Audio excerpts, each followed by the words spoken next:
Hi guys, welcome back to the 5th and 6th grade science class. This class is for April 20th. April 20th? Yeah, April 20th. Okay, so I'm glad to have you back. We have 3 more classes, including this one. We have just started our last chapter. Yes, the last chapter. And it's very appropriate.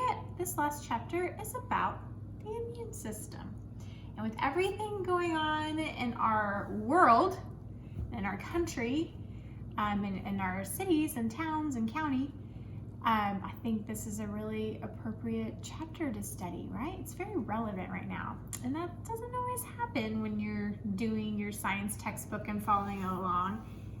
My cameraman is nodding his head. I know you can't see him, but he's giving me some good feedback.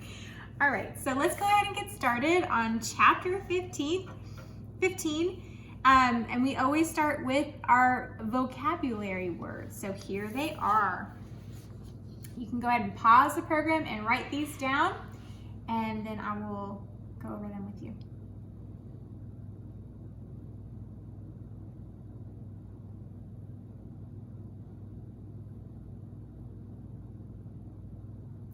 Okay, the first word we have is vectors, and these are insects or other animals that carry pathogens. Okay, so one example is big in our news not so long ago was the Zika virus, and that came from mosquitoes. Some of you knew that. And so mosquitoes were vectors. They're the ones carrying that disease. Malaria is also carried by mosquitoes, but not so much in our area. In Africa, it's pretty prevalent in swampy areas. And I don't know if you remember, but sometimes they would test different mosquitoes to see if they had Zika. And I'm getting this right, cameraman? Okay, he made a funny face. So he's been working all day. We're actually recording this on Friday, so he's been working.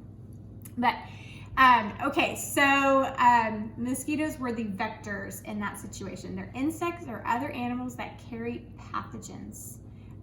Ironically enough, turtles carry salmonella. Did you know that? And so turtles are also vectors. Be careful handling turtles. Wash your hands. It's always good to wash your hands. Okay, and a protozoan is the largest known pathogen. And pathogen are things that make us sick, right? And protozoans are the largest known pathogens. Speaking of pathogens, virus, the coronavirus, I'm sure you've heard a lot about that. A virus is a non-living pathogen. Did you know that the coronavirus is not alive? That's crazy when you think about it, right?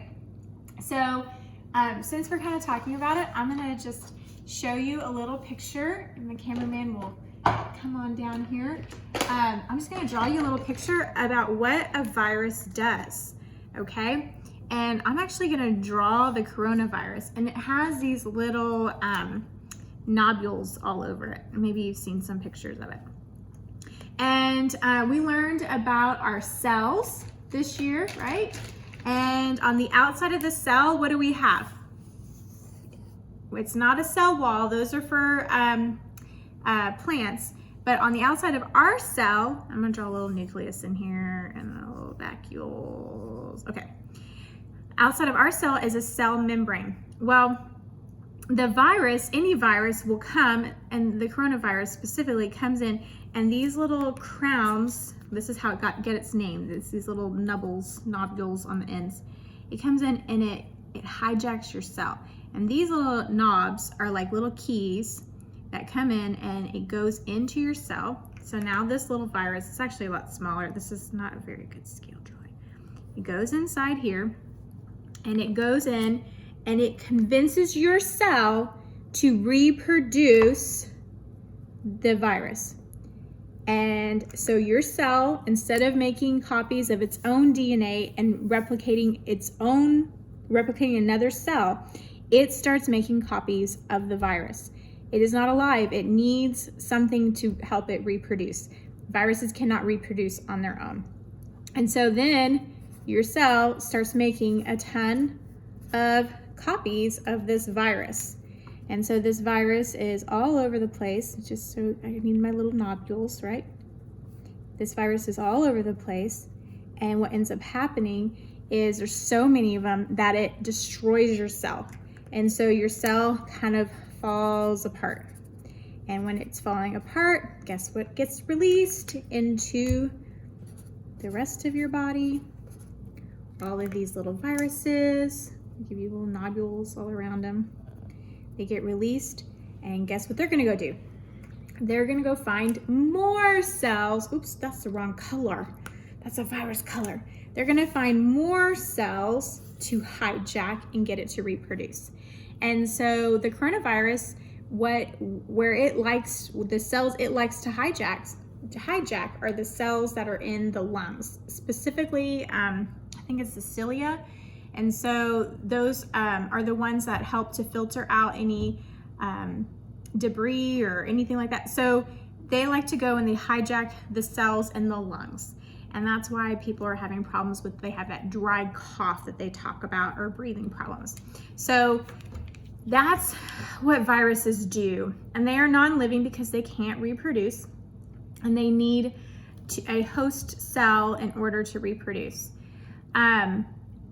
But your body is amazing, and a all-out war breaks loose once this happens. And so we're going to talk about how amazing your body is that God has made, and He has designed your body to go to war with these pathogens.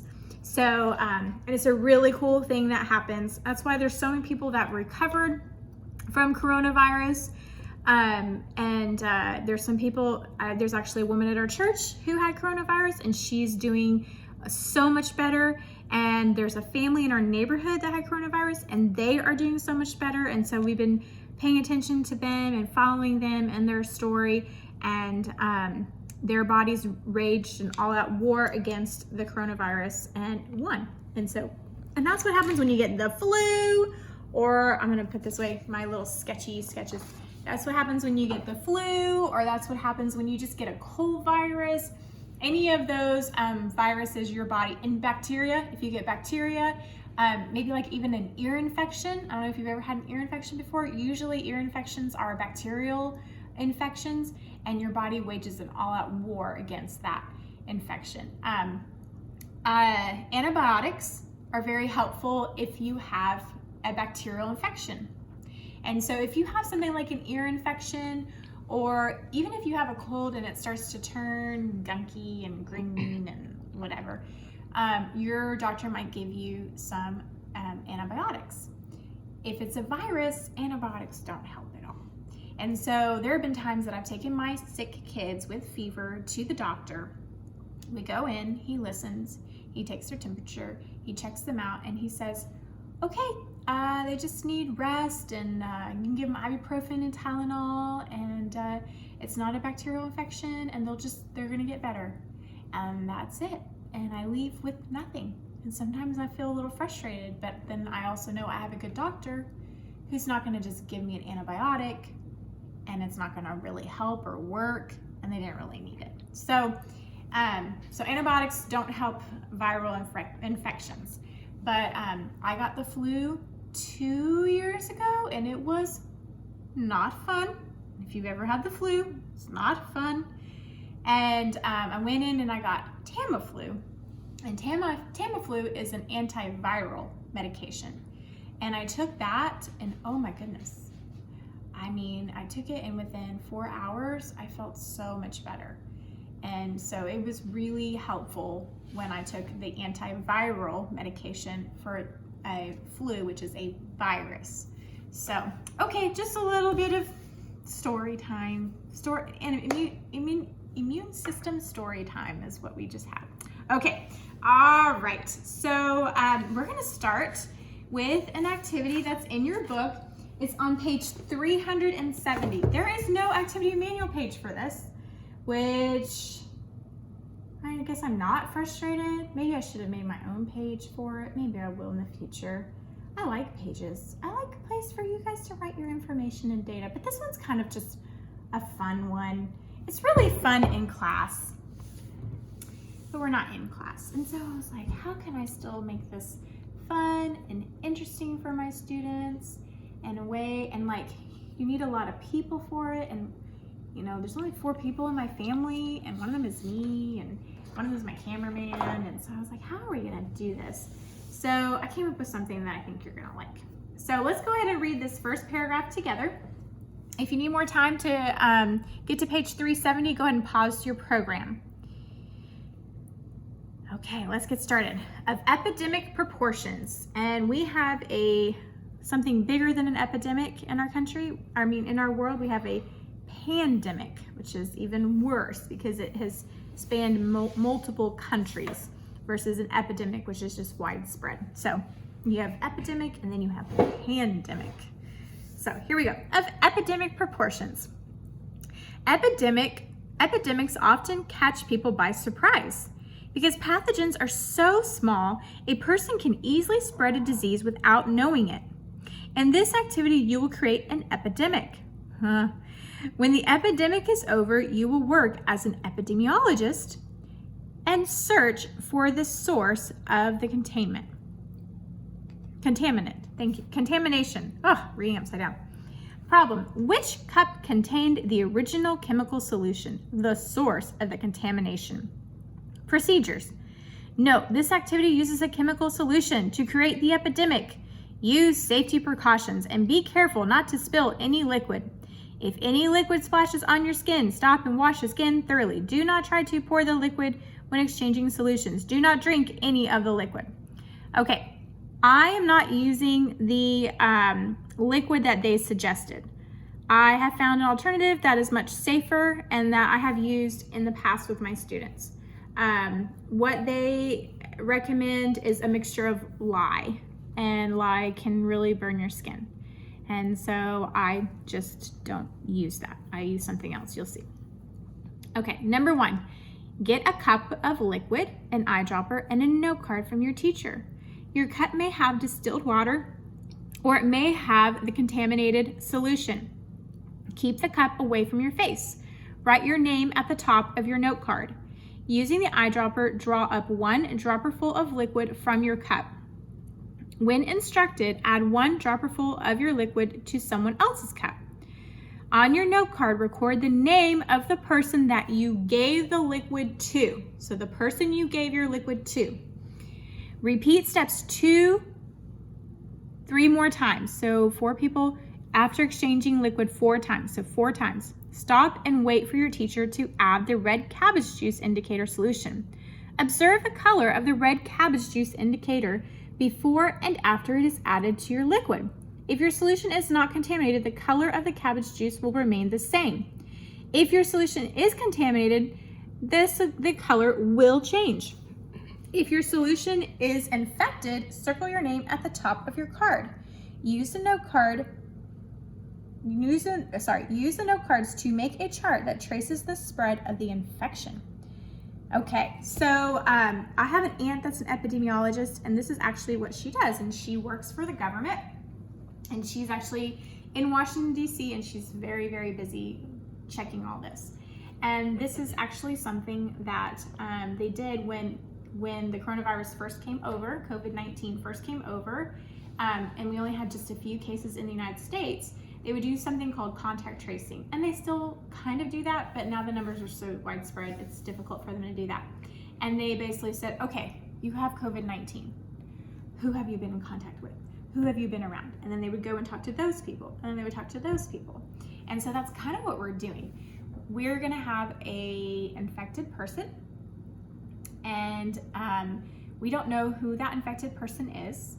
Then we're gonna find out, and then we're gonna be able to see how they have spread the infection, okay? So I forgot my droppers. They're in the other room, so I will be right back. Okay.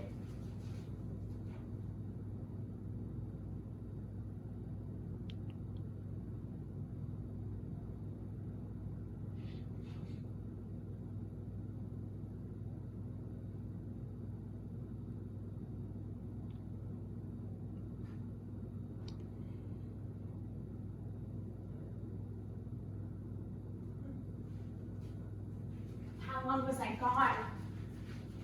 seemed like a long time. Was it a long time for you guys? Okay. All right, so I have my droppers. I have a lot of droppers. I bought these a few years ago and I keep using them. Okay, for this, I was like, you know, I need people that y'all kind of know a little bit, and I came up with people from Star Wars. If you don't like Star Wars, that's okay. I do like Star Wars, and I feel like most people probably know some of the characters for Star Wars and like have seen the movie before, or like the Lego ones or something. And so I'm gonna use the characters from the original trilogy, so episodes 4, 5, and 6. And so I have 10 characters from that, and those are the people that we're gonna look at. One of them is infected and they've shared their infection, and we're gonna figure out who it was, okay? So I have Jabba the Hutt, Lando Calrissian, Emperor Palpatine or Darth Sidious, Obi-Wan Kenobi or Old Ben, Darth Vader or Anakin Skywalker, Yoda. I have Luke Skywalker, Princess Leia Organa, Han Solo, and Chewbacca. I don't have any droids because they're not alive. I don't think they can get infections.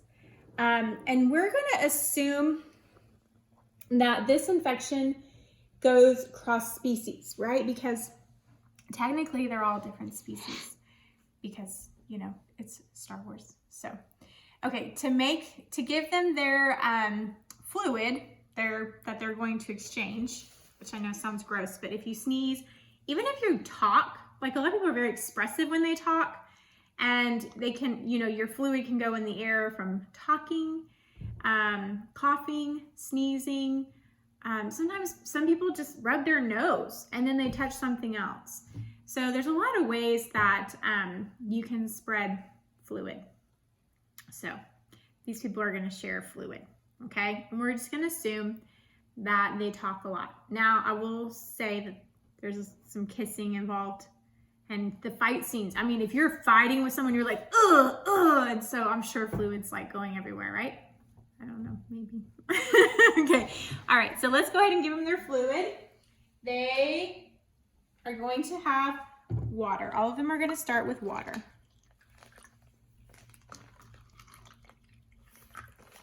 So,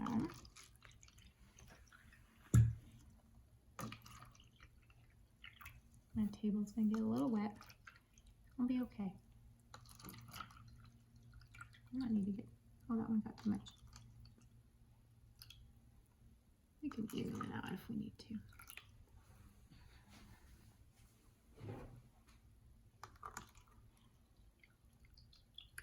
Everybody. Okay. This is the liquid that I'm going to use. I'm going to use vinegar, okay? It's a pretty safe liquid. I don't use lye in my class. I don't feel like I need to use lye in the class. So one of these people has a disease and they're going to get this extra chemical, okay? And we're going to see how that spreads. First, let me give them all droppers. Everybody gets a dropper, their own personal dropper. All of our, in the classroom, we wouldn't have Star Wars characters. It would just be you guys. But we're not in the classroom, so.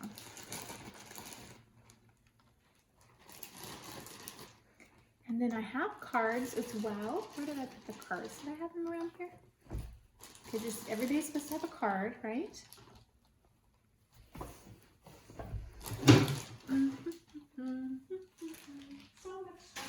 Okay, here we go. Yes, everybody has a card. So in the classroom, you would get one of these. This is what it said to do. Everybody gets a card. So Lando, there's your card. There's your card, Emperor. There's Obi-Wan's card. Darth Vader's card. Maybe I'll turn them this way. There we go. There we go. Yoda. Luke. Leia, Han, and Chewbacca. All right, everybody has their card? I think so. Okay. All right, cameraman, I'm gonna ask you, I'm gonna infect somebody, and I don't want you guys to know who it is. So, it's a brand new bottle. Cameraman, I'm gonna ask you to put your hand over the camera so I can infect somebody, because we don't want them to see. Oh, we're just gonna look at the ceiling? We're gonna look at the ceiling? Okay, all right.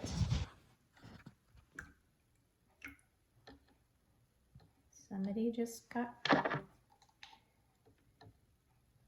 infected.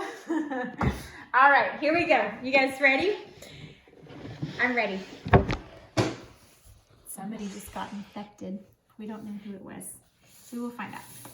So I have a list of who's going to interact with us. I try to keep this as authentic as possible to the actual movie. So if you are like really into it like I am, you know, I think you'll enjoy some of it. Some characters interact with a lot of people, and some characters don't interact with very many people. So let's see how it goes, okay? So we're gonna start. Chewbacca is going to, and look, I got a whole dropper full. And this is, I like these little pipettes because they actually have a measurement on the side. Chewbacca is going to share fluids with Luke, and he's going to share fluids with Leia, and he's got to share fluids with his buddy Han, and he's going to share fluids with Obi-Wan because they were all in the Millennium Falcon together. And so we need to write on Chewbacca's card, Luke. Luke, I can write right. Han, Leia, and Obi-Wan. Okay, so those are Chewbacca's. Okay, all right. Now Han is going to share fluids, of course, with his buddy Chewbacca, and he and Leia fall in love. So there's some kissing. And then, of course, this is his buddy Lando. They're like buds, but then he got betrayed by his bud. And he gets really upset, and he's talking to Jabba the Hutt. Shares fluids with him. Okay. And so let me go ahead and write that down on here. So we have Chewbacca, Leia, Lando, and Jabba the Hutt. Okay. All right. Leia is going to share fluid with, you know, the very beginning when she's talking. Now, one of my children, I can't remember if it was my daughter or my son, was like, but Darth Vader has a mask. Oh, we're just going with it. Okay, guys? Leia to Luke. Leia to Lando, and Leia to Jabba, because remember, she was his slave, all tied up, and I'm sure she talked loudly or something. So Darth, Luke, Han, and, oh, I messed that up. It's okay. Jabba. Okay. And Luke is, remember, the first person he interacts with is a droid, right? That's how he starts. And then he goes and sees old Ben. So Obi-Wan, and then Leia, and then he has a whole battle with Darth. And then I think it was my daughter. She's like, but he lifted his mask. And so then they saw each other that way. So, okay. So Darth. And then he was on Dagobah with Yoda. All right. And then he also saw Han and Chewbacca. So it could have gone further than that. We could have had him share with a lot of people, but we're just going to keep it to the 4. All right. Maybe they washed their hands really good. All right. Yoda only saw Luke. So we're gonna give that to him. But Yoda's kind of tricky, right? Because like he comes back as a Force ghost, but I don't think that should count. Anyway, all right. Okay, Yoda and Luke. All right, Darth Vader, you know, his buddy, the Emperor. We're gonna have him give to the Emperor. We're gonna have him give to Obi-Wan. We're gonna have him give to Luke. And we're gonna have him give to Lando, because remember he shows up after they get betrayed and he's like, ho, ho, ho. So, okay. So, Emperor, Obi-Wan, because remember they have that big battle scene. Luke and Lando. All right. Obi-Wan is going to give to Luke. He's going to give to Han. He's going to give to Darth Vader. And he's going to give to Chewbacca, because they were in the Millennium Falcon together. So let's go ahead and write his on here. So we have Luke, Han, Darth, and Chewbacca. Okay, the Emperor, he doesn't see many people.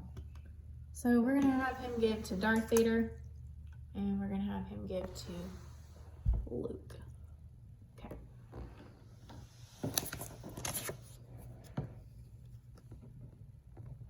Darth and Luke. Okay. And Lando is going to give to Leia.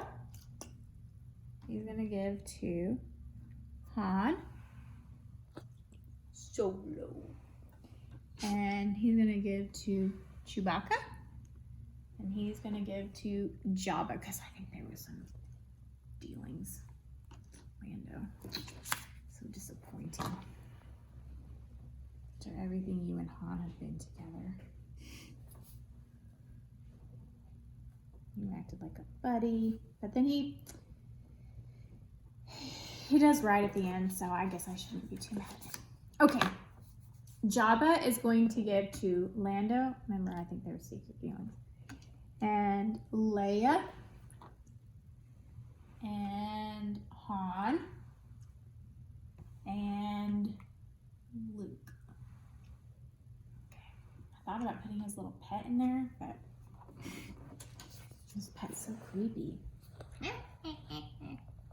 Okay.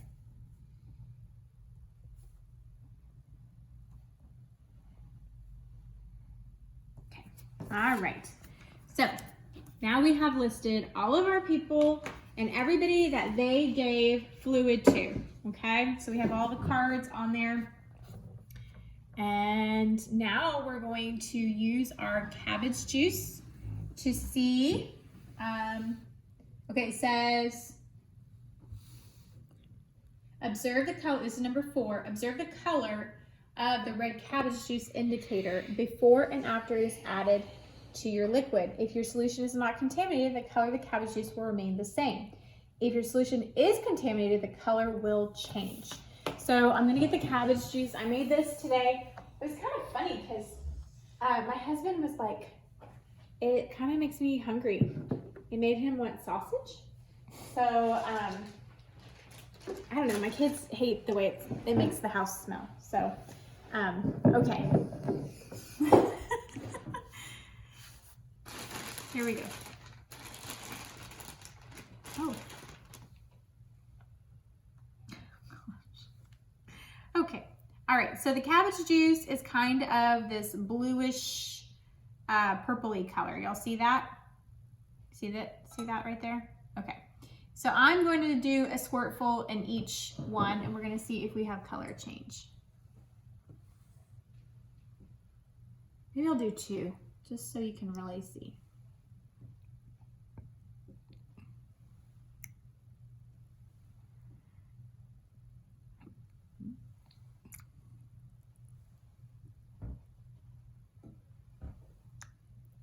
Oh, that looks a little different, don't you think?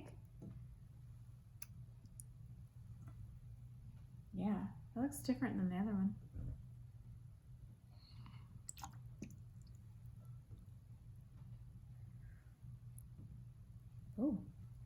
Oh, even brighter, huh?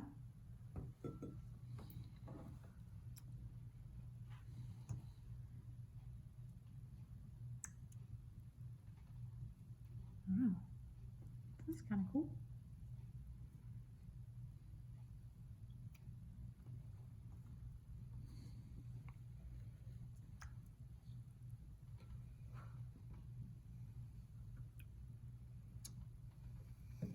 Wow, there's some different shades here. What do y'all think about these colors that are popping up?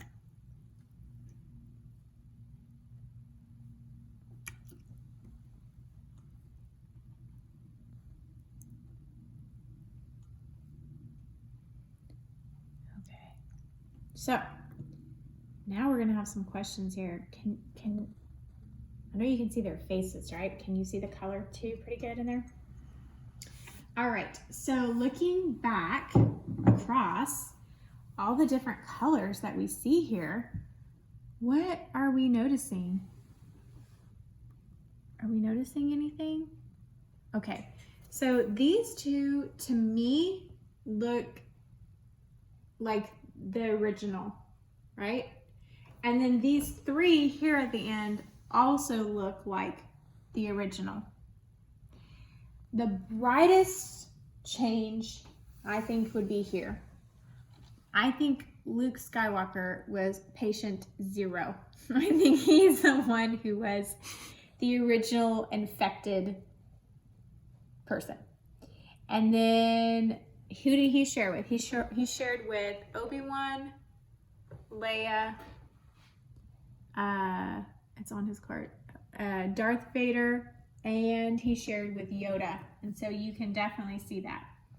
Now, I'm going to look at these other ones and see if there's much of a shade of difference, because what should have happened is what you would expect to happen is that then these 4 would have shared with other people as well, right? I mean, Luke and Yoda were the only ones together, but Darth Vader also shared with the Emperor, and he shared with Obi-Wan, and he shared with Lando. So you would think there would be some change, but maybe it just wasn't enough of a change. Is there a difference here? I can't really tell a difference. Do we think there's a difference? Oh. Do we think there's a difference there? I don't think so. It must not have been enough of an infection to make a difference, right?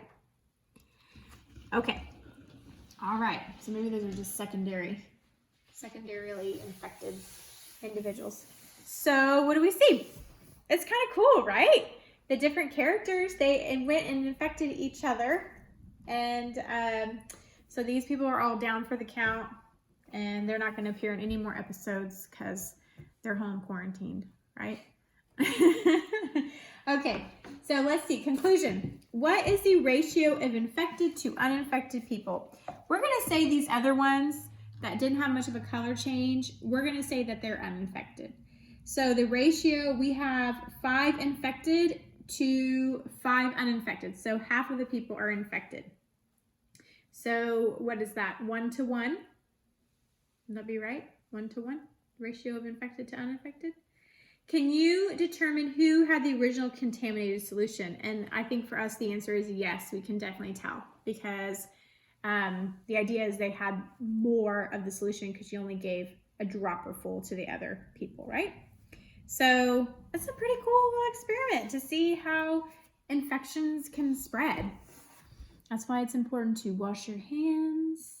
And now they're suggesting face coverings. So I know I made myself a couple masks and I wear them to the grocery store, and they fog up my glasses and they itch my face, but I feel like, they asked me to do it, so I'm doing it.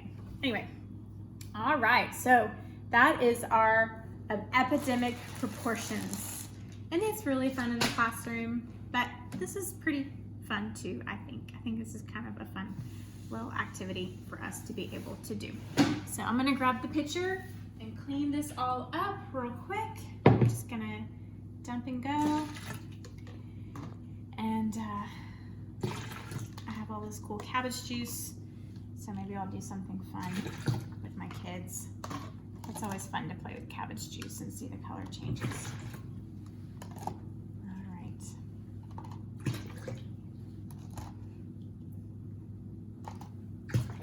Okay, the next thing that we're going to do is we are going to make a white blood cell parfait.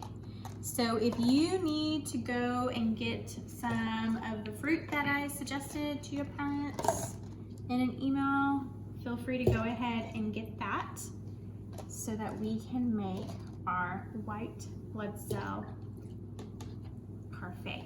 And this is based on what happens in your body when the war is waged to fight bacteria and viruses. So let me go and grab all my stuff while you grab your stuff. And my stuff's right here and ready, so.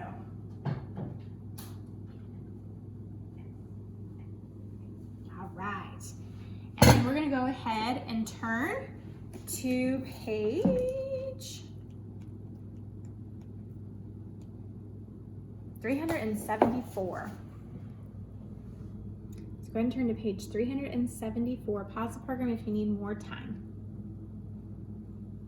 Okay, so I looked at this and I was like, ooh, those look like blueberries, and oh, that looks like some kind of yogurt or something. And so I thought, well, let's make an edible version of this. So this is something that Miss Sylvia just kind of came up with. So here we go. I'm gonna go ahead and read this, and then we're gonna read step by step what happens, and then we're gonna add to the parfait. Okay, and I need my little sheet here about what is what. I think I suggested to your parents strawberries and grapes. They did not have that at the store when I went. So, because I shop at Aldi, and sometimes you just get what you get and you don't throw a fit. So instead of strawberries, I'm using raspberries, and instead of grapes, I'm using blackberries. And then I'm gonna cut up the banana at the last minute because it gets brown and I don't like it eating brown bananas. So, well, maybe I'll go ahead. No, I'll wait and get that later. Okay, here we go. So the immune system at work. When a pathogen enters your body, many different kinds of white blood cells work together to protect you. These responses happen very quickly, often in just seconds. Many white blood cells respond all at the same time. So here we go. Number one, a macrophage surrounds okay, we need to enter our bacteria. So for bacteria, I felt like, chocolate sprinkles would be a good way to represent bacteria. I don't know, they just feel, I love chocolate, but it just feels like dirty or something like that, right? Maybe you have a different kind of sprinkle. Okay, there you go. So when your bacteria enters first, a macrophage surrounds the pathogen and eats it. Little pieces of the pathogen are displayed on the outside of the macrophage to help other white blood cells identify the pathogen. So for a macrophage, we're going to use yogurt. It's going to surround it. It's going to surround that bacteria, and it eats it, which is like, how does it eat it? I have so many questions. I should go Google all that. Like, what happens when it eats it? Does it actually like eat it and digest it? I don't know. Okay, number two, helper T cells receive the identification from the macrophage. More T cells are made and chemical message are sent to other white blood cells. So these T cells are kind of like messengers that are sending out other messages. And for our T cells, we are going to use blackberries. So we have some T cells that show up, okay? So we have our bacteria, our macrophage, and our T cells. All right, number three, B cells respond to the message from the helper T cells. More B cells are made. Okay, so now we have B cells. And I feel like, oh, wait, what happened? Do we have memory T cells? Are those different? Oh, no, that's next. Okay, B cells, I feel like B for banana. Okay, so that's kind of what I was going with. B for banana. So we're gonna put some banana in there. One year I had a student, he hated bananas. And he was like, I can't eat this. I was like, okay, just eat around the banana. He's like, no, I really hate bananas. And I was like, okay, don't eat it then. And then everything was fine. Okay. Number 4. Memory cells are a special type of T cells that store information about the pathogen. This information helps the immune system respond faster if this type of pathogen enters the body again. And so these are your memory T cells. And for memory T cells, we're going to use our raspberries. Raspberry. Let me just put them. I should have put all of that in there. Okay. Raspberries for our memory T cells. Okay. And number 5, B cells produce and release antibodies to fight against the pathogens. So for antibodies, you can see in the picture, oh look, this is raspberry. Y'all don't be alarmed. See, the antibodies are kind of small, so I thought colorful sprinkles would be fun. I'm gonna do sprinkles like that. These are antibodies. Okay. B cells produce and release antibodies to fight against the pathogen. Antibodies either kill the pathogen or keep it from reproducing. Killer T cells destroy the infected host. Oh, where are killer T cells? Oh, those are our blackberries. We'll put those back on top. Okay. 8. Suppressor T cells let B cells and T cells know when the fight is over. Another macrophage clean up the battle site by swallowing dead pathogens and cells. So now we need more macrophage to clean up the site.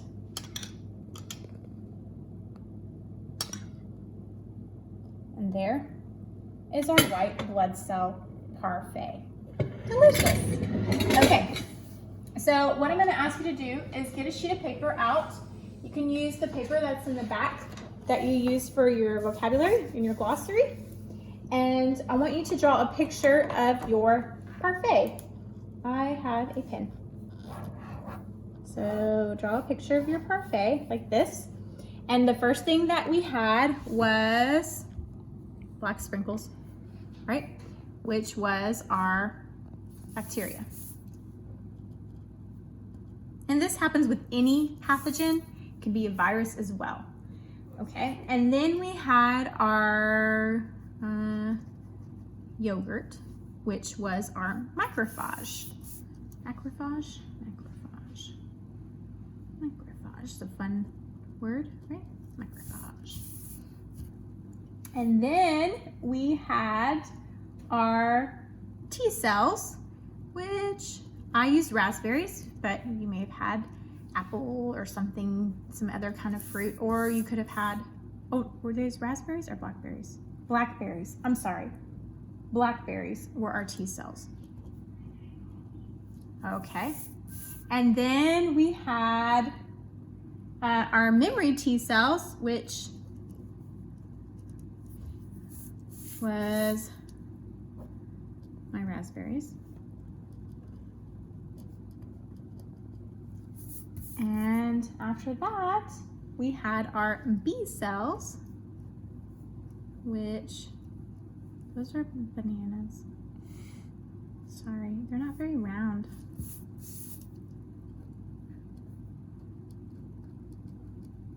And then these had antibodies, right? And those antibodies were our sprinkles.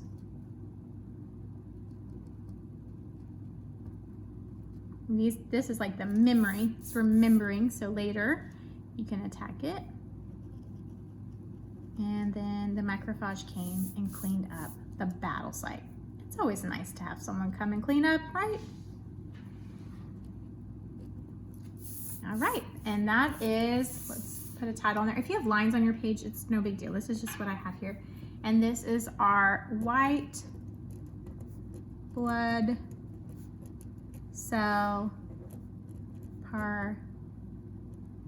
That word parfait, it means perfect in French. It's a way too much French. Je parle français. Okay, so that is our yogurt parfait. And we're gonna put that to the side for now because I have one more activity that is gonna set us up for next week. Isn't it pretty? It's so pretty. And the vanilla yogurt, we use vanilla yogurt, it smells good. I'm gonna eat that. Y'all just wait. I'm gonna eat that. Okay, I mean, I'm not gonna eat it right now, but you know, I'm gonna eat it. Okay, so I'm gonna just kind of clear my area a little bit and move that along. And I'm gonna set up an experiment that we're gonna let go for about a week. And I kind of got this idea from something I saw online. I thought it was interesting. And the big thing that we've been hearing a lot of is don't touch your face, wash your hands, right? Those are the two things that we've heard a lot about. And so this is kind of highlighting washing your hands. And so we're gonna have 5 pieces of bread. Oh, I have this page. This is the page. I made this page. Okay, so this is the page that we're gonna use. And the title that I gave this lab is Removing Pathogens. And so our problem is, which method of cleaning our hands removes the most pathogens? So for materials, we have 5 slices of bread, soap and water, hand sanitizer, cell phone, and actually for this, my cell phone is actually pretty clean because I've been using a Clorox wipe on it. But you know what, maybe I'll use my husband's cell phone. Is it over there? I think it's over there. Is that it over there? I heard it a minute ago. I don't know where it is. That's it over there? You think so? Okay. And a squirt bottle, and then 5 plastic bags. So hypothesis, if we rub dirty hands, washed hands, sanitized hands on bread, then we will see, and we're gonna give it a week, and then I want then we're gonna look at it. So make a hypothesis about what you think is gonna happen to that bread after the, oh goodness. Let's read the procedures and then we'll talk about the hypothesis. Let's do that. Do I normally have it reversed? I don't remember now. Procedures. Using a paper towel, squirt 1 slice of bread with water and place in a plastic bag. That doesn't make sense. Oh my goodness. I'm gonna fix, y'all's is fixed because I haven't sent it to y'all yet. Okay. Squirt 1 slice of bread with water and place, using a paper towel because you're going to grab it from the thing with a paper towel. That's correct. I'm sorry. Number 2, rub your hands on a slice of bread. Dirty hands, okay? We want dirty hands. Spray it with water and place in a plastic bag. Number 3, one person should wash their hands for 20 seconds, dry them on a paper towel, squirt the bread with water and place the bread in a plastic bag. Another person should use hand sanitizer, then rub their hands on a piece of bread, squirt the bread with water and place in a plastic bag. Number 5, rub a slice of bread on a cell phone or other dirty surface. I'm thinking also maybe the bottom of a shoe would be really good. Squirt with water and place in a bag. Number 6, place all of the slices of bread in a dark, warm place and wait a week. Record the results. And so I want you guys to think about specifically the 3 ones, the one with the dirty hands, the one with the washed hands, and the sanitized hands. And I want you to write what you think is gonna happen. Which one do you think is gonna be the worst? Which one do you think is gonna have the most mold? Or whatever, or how's it gonna look? What color is the mold gonna be? Do you think it's gonna be black? Do you think it's gonna be green? So go ahead and write down right there what you think is gonna happen. Go ahead and pause the program to write down your hypothesis.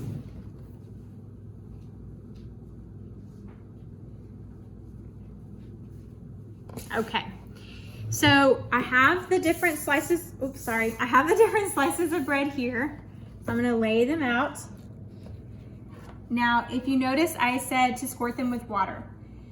Some time ago, there was this thing going around that had McDonald's cheeseburgers and fries, and it was under like a domed lid or in like a container, and it was like, it never molds. It's been here for like 2 years and it never molds. Things without moisture, things that are very dry, will not grow mold, okay? It won't grow.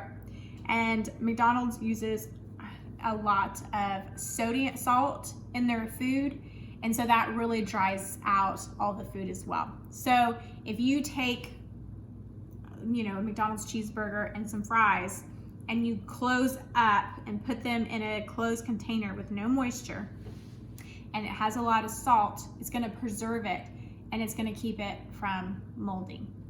Okay, so that experiment isn't really, like, I know what they're trying to say, like it's not healthy, it's not good, it's not real food. And I would say, yeah, don't eat things that are high in sodium. That's not good. And yeah, they have a lot of fat. And you know, yeah, there's some concerns with eating McDonald's a lot. But I don't think it's a very fair experiment because it's in a closed environment. So that's part of the reason that we are gonna squirt these with water to try to, you know, add moisture so that things can grow that might be there. Okay, so that's why we're squirting it with water. And this is our squirt bottle. We use it for the cat because it goes really far. So I have to adjust it so that it's more like a ch instead of a tss, you know? Okay. All right. So I'm closing it all the way and then I'm going like that. And yeah, that's what we want. Okay. And then so we have 5 paper plastic bags. Okay, and we have a Sharpie. And the first one is, I was supposed to touch it with a paper towel. Oh, I'm gonna get another one with a paper towel, okay? So, clean bread. So that one's gonna be clean. And then this one is going to be, let's call this one dirty hands.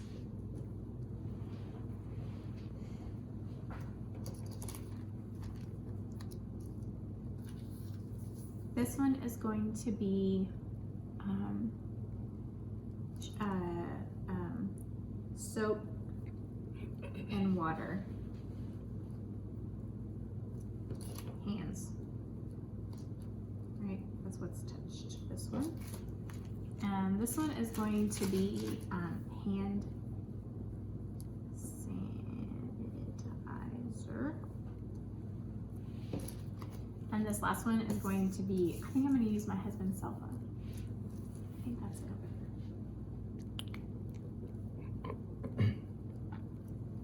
Okay, all right. So this one's supposed to be clean and I've been touching it.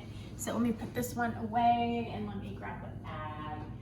And then let me grab a paper towel like I said I was going to do. Okay, so I'm going to use a paper towel. I'm going to very carefully grab this one. Okay. Because the idea is that it's not been handled by human hands. It is a clean piece of bread. Oh, I have to spray it. Let's do 2 sprays. 1, 2. That should be plenty. And then let me open this.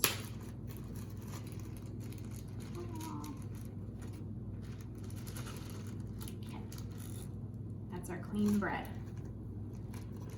And this one is my dirty hands. Oh, manhandled it. Look, I got poked a hole in it. Ripped my bread. Okay. And this one's dirty hands.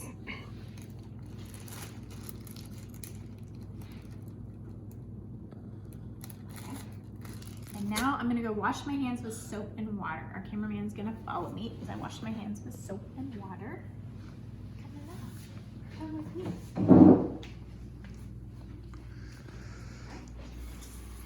This is my kitchen sink, and I'm gonna squirt, and I'm gonna sing happy birthday. And next Thursday is Mr. Sylvie's birthday. And so I'm gonna sing happy birthday to Mr. Sylvie. Happy birthday to you. Happy birthday to you.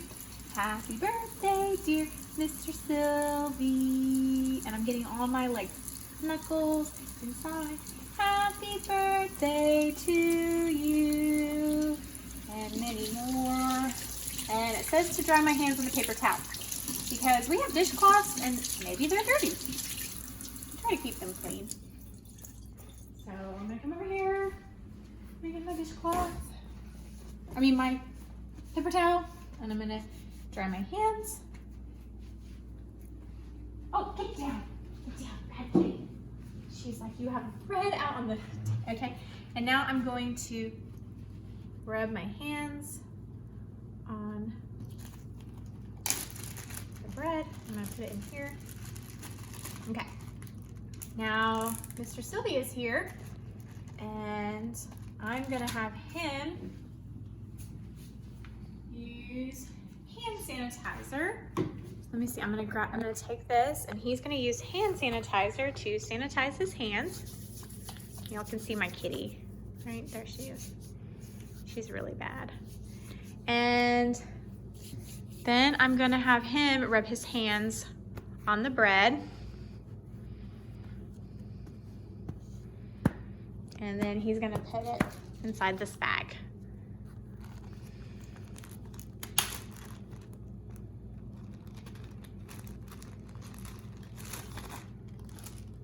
And seal it up. Okay. And do we know where your phone is? That's your calculator over there. Mr. Sylvie, we'll just take a break and look at the kitty. Hi, kitty. Kitty. Phoenix. Kitty, kitty, kitty, kitty. Hey, hey, look at the camera. Oh, she looks grumpy, right? I don't know. He's like running all around looking for his cell phone, so that's probably why she's... Did you find it? Oh, he found it. Okay, good. All right, Mr. Sylvie's gonna take over with the camera. Okay, so we're gonna take the cell phone and we're gonna rub the bread all over the cell phone. He's got a pretty big, bulky case, so we're gonna do that. Now let's do both sides, because why not? Oh, did we forget to spray these? We didn't spray these. Okay. 1, 2. Did we spray the dirty hand one? 1, 2. We did spray the dirty hand one? Okay. And then we'll spray the cell phone one. 1, 2. And then we'll put that in there. And then I'll put these in a dark place. And if you did this at home, you put yours in a dark place. Maybe just like in the corner of the pantry. It doesn't have to be dark all the time. And then we'll just take a look at them next week. Okay, boys and girls, that's all I have for you this week. Keep doing your work. I hope to see you soon. As far as science fair goes, I hope that you're working on your experiment. If you haven't started your experiment, start it now. That would be a great thing to do because we only have a couple more weeks of school. Is that right? Yeah, we have a couple more weeks, and then you'll have to put together your board, and then you'll do your presentation. It's due May 4th, okay? All right, guys, have a good one. Bye.